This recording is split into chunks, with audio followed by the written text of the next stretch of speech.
271, we're going to use some estimation and benchmark percent. The benchmark percent is going to be very helpful for us.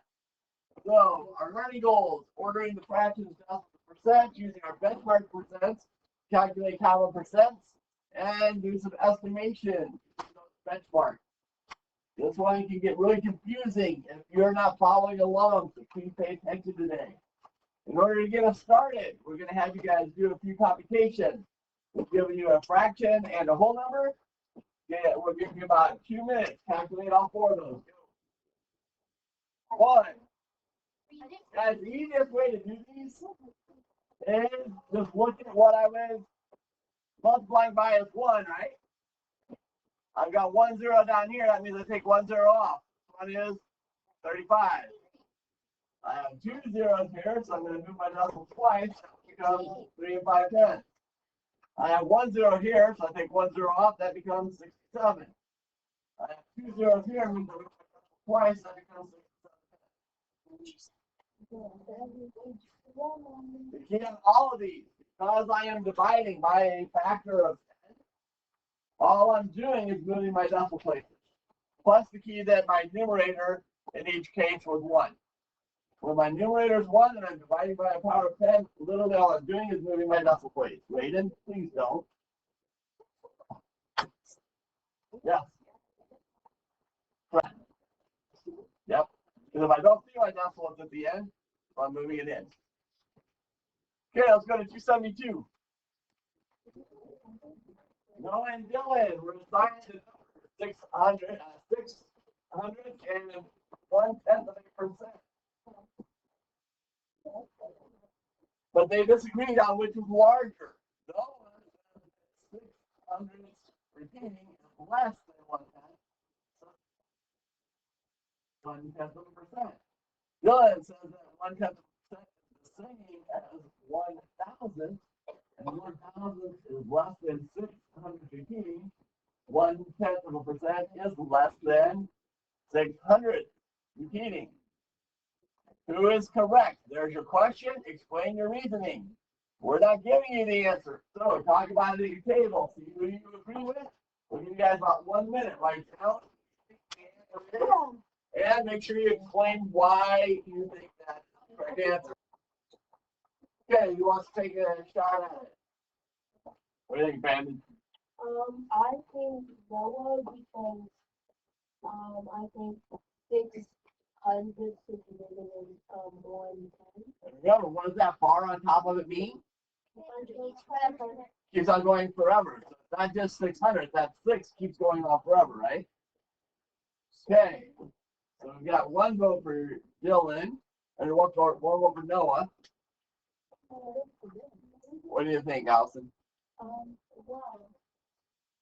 you didn't convert it into a percentage. So the decimal, you have to multiply that by 100, and that would give you 6 point blah blah blah.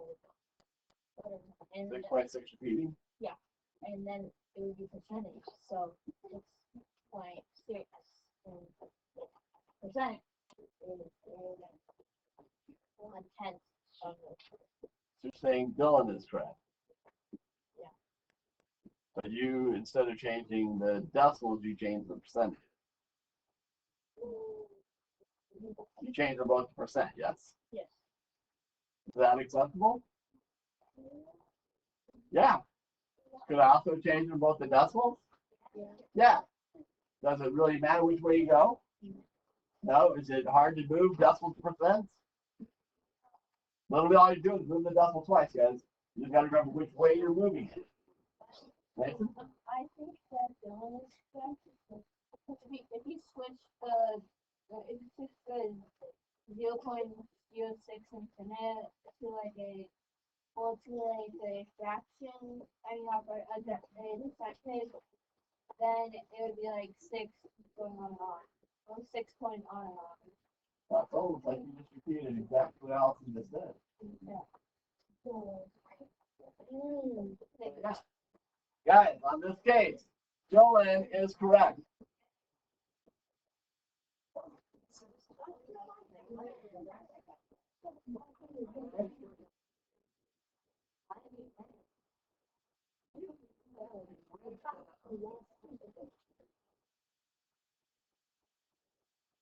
both to the same format. Doesn't matter if I make them both percents or make them both decimals. But once I have them in the same format, I make my comparison. In this case, Dylan changed them both into decimals. And you can see from the decimals, 100 is less than 600. Repeating. So then like 66 thousands instead of 1,000. 66 is bigger than 1. Does that make sense for everybody? Your whole key is make sure you have the same format. When I got the same format, then I can make the comparison, which gets us directly to the next one. Now you're going to order the numbers. Make sure you're paying attention to what order you're putting them in. So as Dylan and Noah just showed us, what's the key to making a ranking?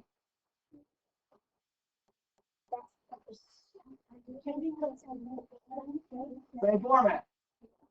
Good. So all of these, you make them into the same format, then you'll be able to make your ranking. So here's my suggestion. I would turn them all into decimals.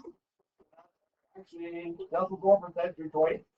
Remember, how do I turn a fraction into a decimal? Remember, it's just a division problem, right? The numerator, he's the winner, he goes in the house. The denominator is the loser, he's left on the outside. Make sure you set them up properly. So this one is going to take you guys a little bit longer. You've got several conversions that you're going to need to do. Once you've done your conversions, then you're going to have to rank them in the proper order. When you do your rankings, put the rankings in the format that was originally listed. Everybody good on that? Questions on what we're doing? I just told you, turn them all into decimal. But when I do my listing, I should list it like it is, a decimal, a percent, or a fraction. But just make sure they're put in order. Okay, because we've got little pieces to this, I'm going to give you guys 10 minutes. We're going to work together as a table. My recommendation would be do it by yourself, and then once your table is done, compare answers. Leave you this way to make sure you understand. Questions on anything we're doing here?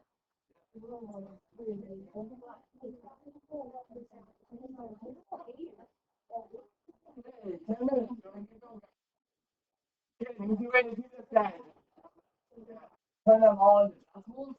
I say the decimals is easier because the fraction you turn to a decimal, you go to percent, you have to do it actually.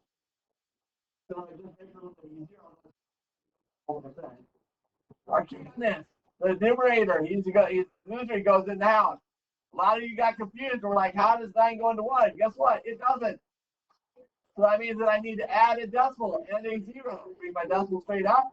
Now 9 will go into 10 1. Track 9, and I find out I'm in a repeating situation. This is the same as 1 test repeating. Our next one, 17. The loser, winner, he goes in the house, loser on the outside. 20 won't go into 1, won't go into 17. That's 1 to 0. 20 goes into 17 8 times. Track 160 gives me 1. Still not into 0, so bring that another 0. Goes into 105 times. Track 100 gives me a 0. So this one's the same as 8,500. 95%. The easiest because all I'm doing is moving it twice. Sure, I'm saying 5. Move this one twice. 2,500. 3 8. Again, the winner goes in the house, out in the ring. 3 goes into 30 3 times. 24. Gives me a 6. Still not 0. So add another 0. 7 times. Gives me 56. 4. 40 gives me my 5 and my 0. So 375,000. Move this one twice. 7 tenths. Move this one twice. Empty pocket. Get a 0. Don't forget that. Those two are already in decimal format. Now we just line them up from smallest to largest. It says least to greatest. So my smallest number is a 0. The next, and normally what I'll do, guys, is a light cross out as I'm done, just to make sure that I've crossed out everything. As I go through, I have another with a 0 in the 10th place. So that's going to make my next one 4 3/10%. The next one is going to be the 1 in the 10th place. That's going to be the 1/9. Then I've got a 2 in the 10th place. That's 45%. Then I've got a 3 in the 10th place. That gives me the 3/8. I do not see any 4s in the 10th. I don't see any 5s in the 10th. Then I've got the 6400. Then I've got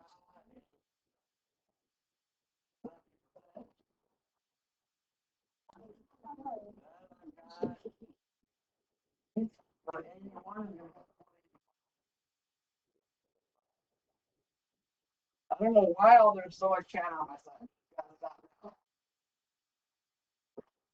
Then I've got the 8500, so 20th. Then we're now at the 900, 9/10. So I've got 2 of those, 95 and 99. Meaning 95% comes next. And my last one will be the 9900. So you guys want to see the difference between A and B?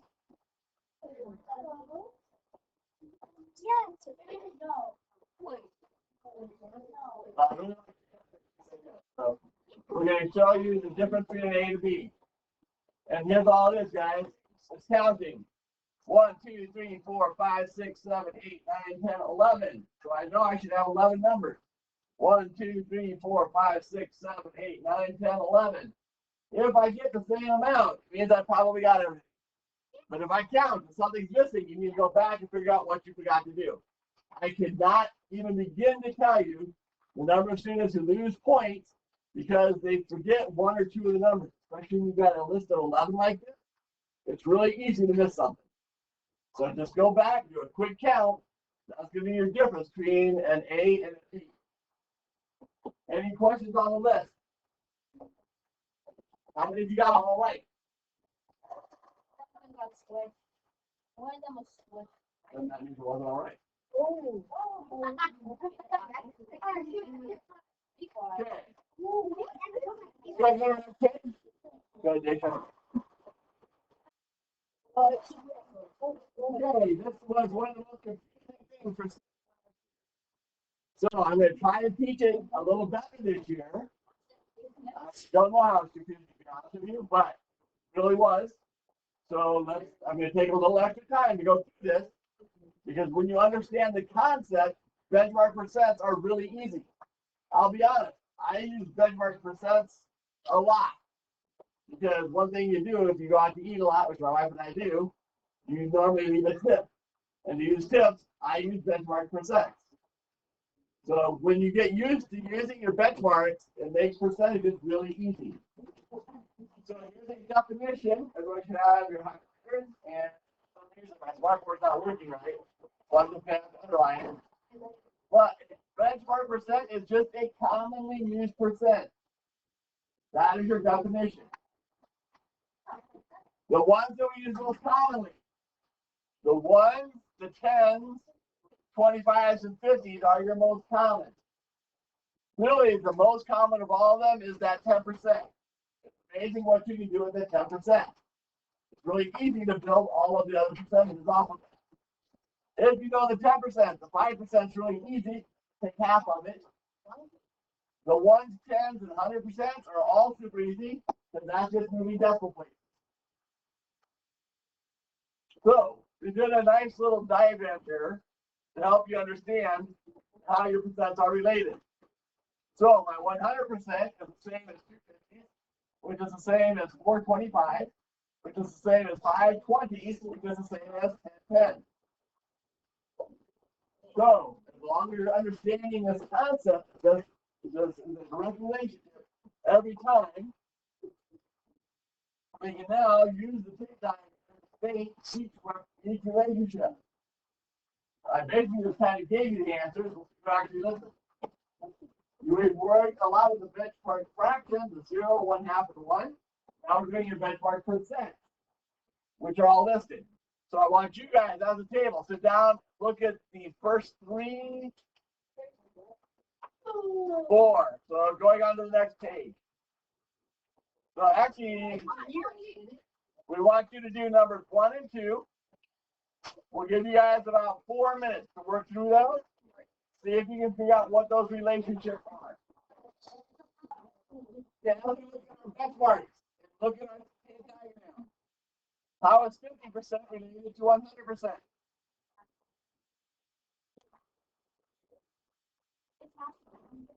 Half of 100.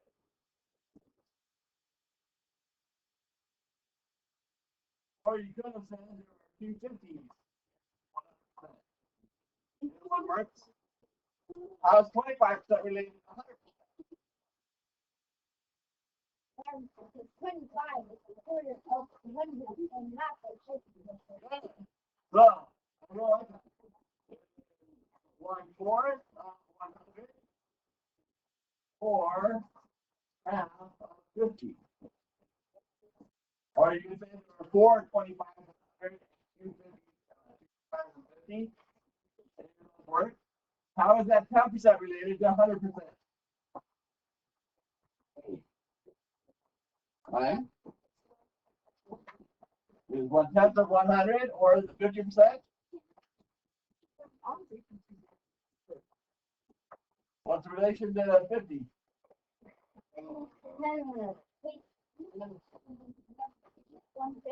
1/5.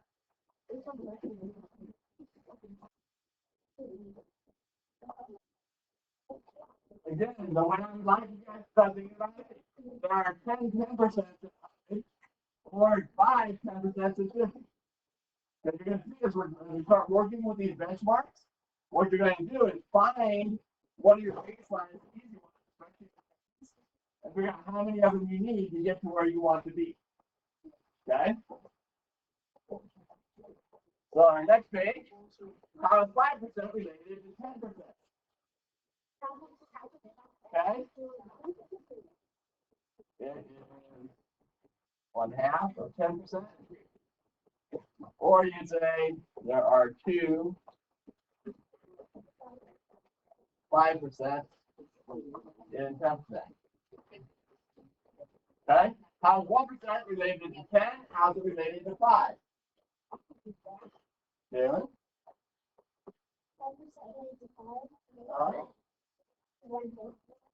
1/5 of 5. What about for 10%? Anybody? 1/10. So it is 1/10 of 10% or 1/5 of 5%. Again, what I want you guys to start thinking about this is there are 10 1% and 10% or 5 1% and 5%. This one. Because if you start putting them together, it's going to help you build these benchmark percents into actual percent. That's okay. Okay, so now we're going to actually give you a number. Our value is 600. That's 100%. Okay? So 600 is 100%. That's the number we're going to work with for all of these problems. So now I want you to start using these relationships to start filling in all of these other ones. Once you understand percents, this entire exercise should take you about 10 seconds. I will show you when it comes my turn. I'm going to give you guys 2 minutes to figure them all out. But then I'm going to show you how it takes 10 seconds when you understand percent. Okay? Go ahead and go. Okay, I'm imagining probably some of you that are time on this. And that's going to take you about 10 seconds to understand decimals to do this. So I'm going to show you, and then I will go back and explain how we did it. So the key is, I know that I'm starting at 600. Is already good with that? Yes. Okay. So 325 is 150. 5 would be 30, and 1 would be 6. Wait, no, that was 5 seconds. Is that hard? Okay. Some of you may be going, how did you do it? And guys, it's all about using your baseline. I know that 50 is half. So I just took half of 600, maybe 300. I know that 25 is half of 50. So I take my 300 and divided it by 2. By 10%, I know all I'm doing is moving my decimal point. So I took off the last zero and you get 60. I know that 5% is half of that. So I took half of 60 and get 30. So I took off both of the zeros, then I got 6. Okay? So I'll be honest, a lot of times when you're doing these decimals, especially when you're doing some of them in between, like 25 and the 5, it's actually easier if you'll do steps. Because I know that technically 25 is 1/4, but do I really want to take the time to divide that by 6? Or could I divide it by 2 and divide by 2 again? For me personally, it's faster to take half of it and then take half of it. Because when it's an answer, but a lot of you noticed that I use that 50 to get to 10%. No, because 10% is one of the easiest baseline percentages. All I'm doing is moving my decimal one. So I went back to the 600 when I got to 10%. And so I'm going to just move my decimal one. Same thing on the 5%. Rather than try to say, okay, if 120 is on this, divided by 20, I just said, okay, well, if I take 10%, I move my decimal once, take half of 60, that's easy to do, right? Guys, this is how we use our baseline percentages to make percentage problems really easy for us. Use your key one. For me personally, there's 3 key percentages: 1%, 10%, and 50%. Because those are the easiest ones to find. 10%, I move my decimal once. 1%, I move my decimal twice. 50%, I just divide it by 2.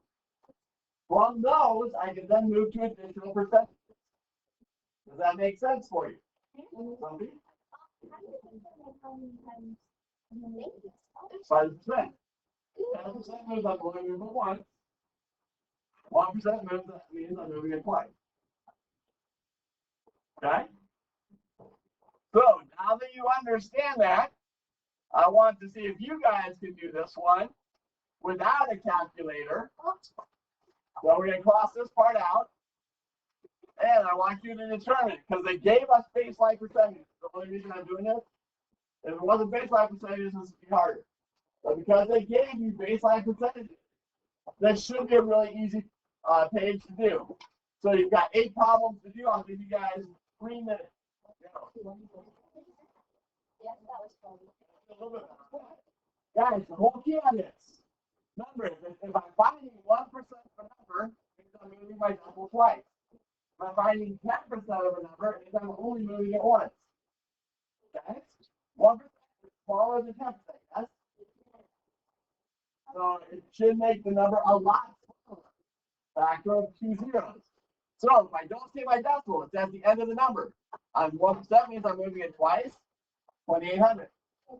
1%. If I don't see my decimal, it's at the end of the number. I'm always moving it twice. 3,400.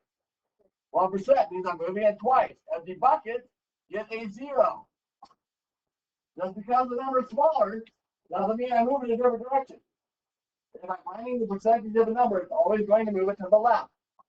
1% of 58600, again, wherever my decimal is, that's where I start. Empty buckets get a 0. That makes sense for everyone. Okay. Now, the only difference, 10%, now I'm only moving it once. That becomes 2 and 8 10. Move it once. 23 and 4 10. Move it once. 85,000. Move it once. 586,000. Is this difficult math to do? No. I know. Once you understand the concept, it's really easy. Until you get the concept down, you'll continue to struggle on it. Guys, realize the reason we use these baseline percentages is it's easy. It makes the math easy for you to do. Make sure you sign out. Okay, let's go to our next page. The one should be on 275. Okay, so we're going to try to skip number 5 because we already talked about it. Write a rule to calculate 1%. You think you can come up with a rule on doing 1% of a number? Evan? Great. I'm glad you added in the direction. Move the decimal twice to the left. Always. If I'm finding 1% of a number, twice to the left. What would be our rule to calculate 10% of any number then? Lovely. Good. Well, once. Left.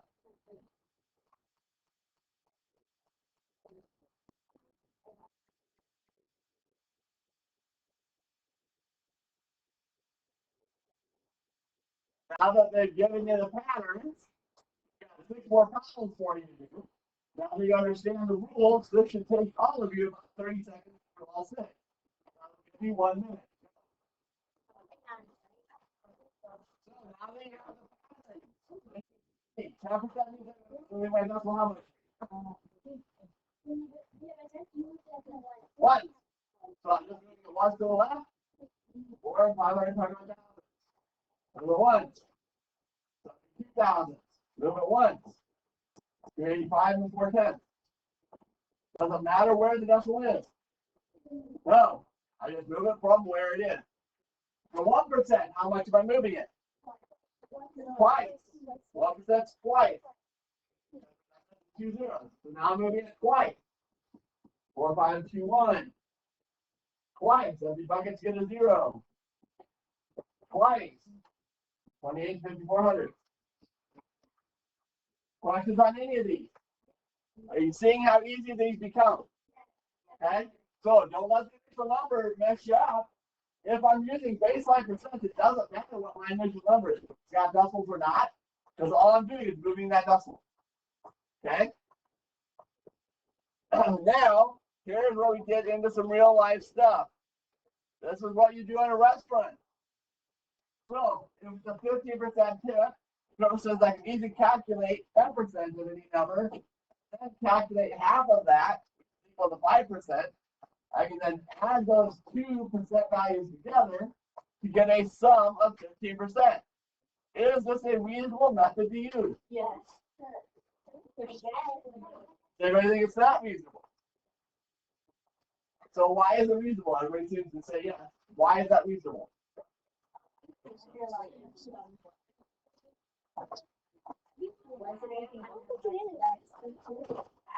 I need a highlight. Which equals 5% if we add those two together, that would be 10, not 15.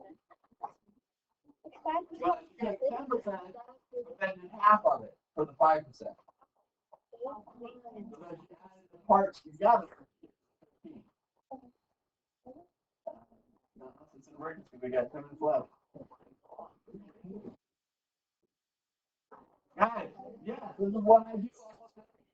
I go to the restaurant. 5-10%, take half of that, put them together. So yes, this is the best way. This is the best way to use benchmark.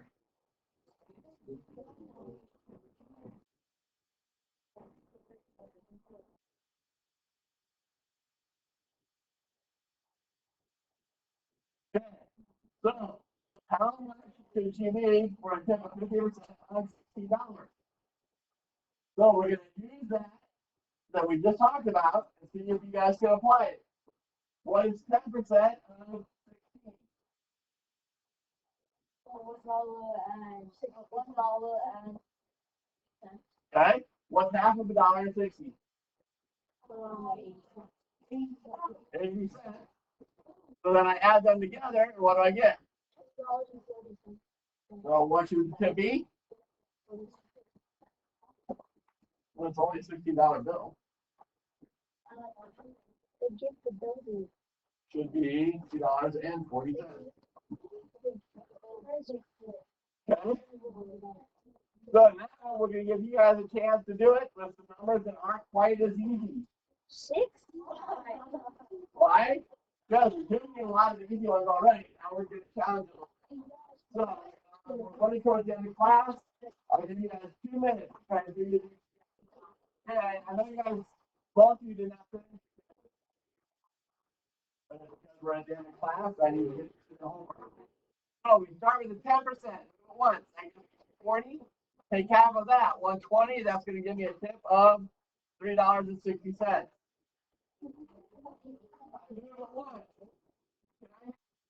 Places a number in money. No. So I'm going to have to round that. 26 cents. 68 cents. Put those together, 14 dollars and 94 cents. 47. I can take 10%. 470. Half of that is going to be 235. Put those together, 5, 10, 6, 705. Are you seeing how these go? Okay. So again, start here 10%. Take half of it to get that additional 5. And then you just put them together. That's really important on your homework, guys. Okay. Unfortunately, we are out of time, so we have to skip to the homework. Turn to page 279.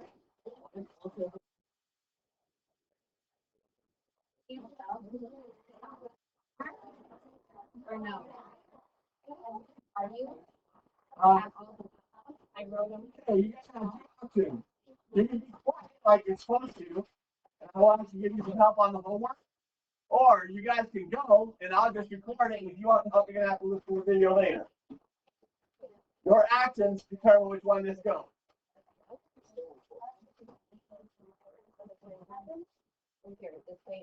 So, on this part, it literally says, I'll go through here. Hold on. Let's see. The table shows the percent of the profit pool had total amount sold. What do my directions say? Use benchmark percent.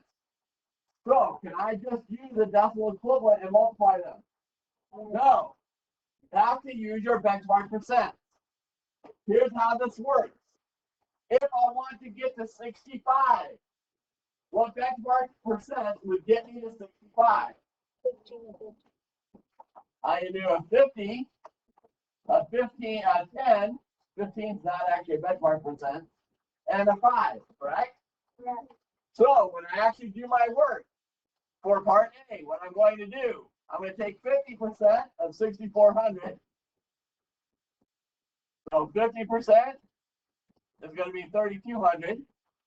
I'm going to take my 10%, which is just moving my decimal once, that becomes 640. I'm going to take my 5%, which is half of that 10, which is 320, and then I'm going to add those up. That gives me 0, 6, 9, 10, 11. So, how much did they make? They made 4,160 on the candy. Does that make sense? Yes. So that's all you're going to do, guys. 40 easiest is 410, or you can do a 50 and subtract a 10. 50 should be easy, that's just half. 25 is easy, that's just half of half. So take half of it twice. Part 2, they did 4,500 in pens and pencils. Returned a 40% profit. Calculate the profit. So, how would I get to 40? I would do 410 and 21. Remember, 10 I move my decimal once, 2 I move my decimal once, I move my decimal twice. On your second page, now you're doing 15%. So for all of these, I can see your 10%, then this 5% after that. Your optional is actually kind of a cool one about Chip's brain weight, but you don't have to do that one. Any questions on your homework? Okay. Sorry. I didn't tell you to stand up.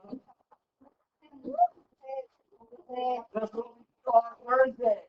On Thursday, Mr. Chan and I will both be out training. That means we are going to leave our with a quiz for you to do on all the techniques we've been working through. Then you're also going to work on math here. Right now we've got it at 41. Technically, you guys should be at 47 now. So on Thursday, after you finish the quiz, you'll be quietly working on math here.